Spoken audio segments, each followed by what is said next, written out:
John Luce, and I am so excited about Jesus Global Youth Day coming up in Manila 2019. What you're about to see is an incredible example of the kinds of leaders that are going to come from all over the world to show you best practices of what is really working to reach a young generation. In Ghana, Apostle Opoku, who you're about to meet here on this video, he grew his denomination, the Pentecostal Church in Ghana, from 1 million people to 2 million people over the span of 10 years. But the most exciting part is 750,000 of those were young people. In fact, 72% of his entire denomination are now under 30 years old. And maybe you're the leader of a movement, you're the pastor.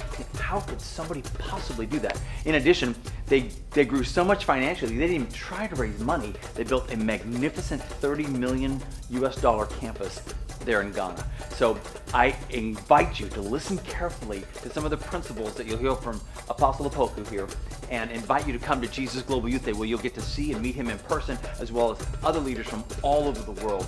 You just don't want to miss it.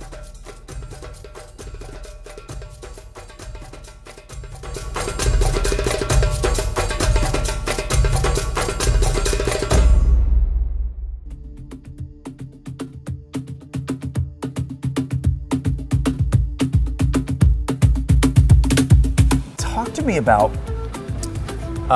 these last 10 years, since you've been the leader of the church. Right. I understand there's been a real change in the focus and reaching a lot more young people. Right. Can you walk us down the path? I realized that there was some sort of unseen conflict between the adult and the youth.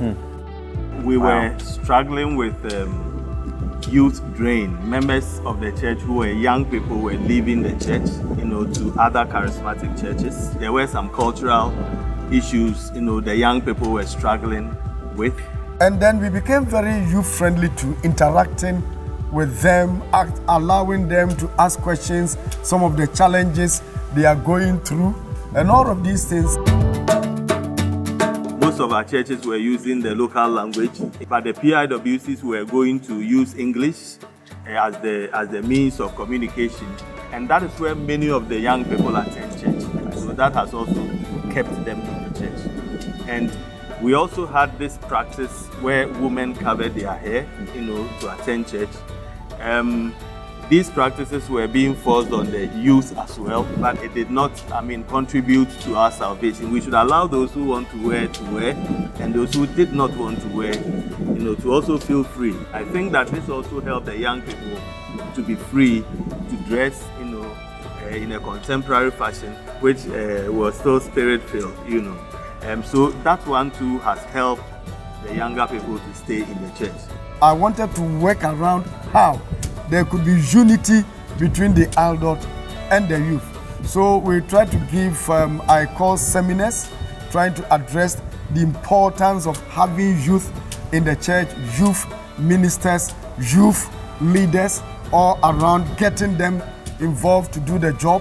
And that is how we started. So now, within the church, we started ordaining some young people.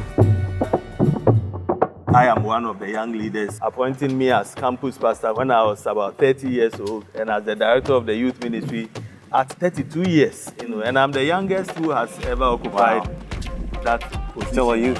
I'm still a youth. And many of our pastors who were brought into ministry were young people. Students were ordained to be elders, deacons, and deaconesses.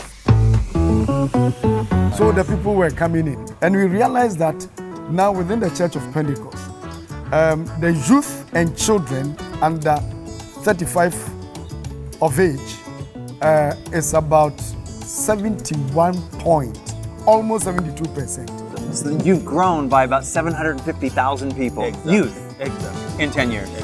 We have gone over close to 700 campuses in Ghana. We have 15 pastors throughout the country. Wow. And Ghana has been zoned into 15 sectors. So they're traveling, ministering, lifting up these leaders, encouraging them, mentoring them, seeing to the other needs, sometimes their intellectual needs, their social needs, counseling needs, and all that. So these people see to all that. You want to hear them, and you want to know what they can achieve better. Then when they go wrong too, it's not a matter of just going to just blast them. Yeah. But you try to understand them and help them come out of the situation. I have situations where maybe even they are conceived, they want to cause abortion, they don't know what to do, and then I try to counsel them. One time, a lady approached me who had that problem. Yeah. I cooled her down. I asked her if she wouldn't mind for me to give her someone who can help her come out of the situation. What do you think are some principles that a pastor at home somewhere around the world could take from this and go, what they could use to make their church more youth-friendly? Right. Yeah, I think one, you have to interact with them. I allow open questions. And then in case any young man sends me a mail, I try to reply. Sometimes I go to the Facebook and try to answer some of their questions, and they become excited. And then also try to give them leadership position. Trust them that they'll be able to do them, because that they'll be able to work as leaders, even as young men or young women. Once you give them that opportunity, you'll be surprised what they can do. Now, the advantage of that is that when they finished school, they were not going anywhere because they were already officers of the church. You're like giving the reins to them. Yeah. But Ron, you know, some time ago, I think it was my father who told me that you don't learn how to swim on the pavements. Yeah. So you learn how to swim in the sea, in the river.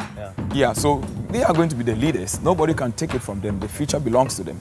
And so the best of decisions to take is to allow them. I mean, let them do it whilst you are there. Where they go wrong, you share in a word of advice. All nations shall praise. The next 10 years, I think that the story is going to be even better.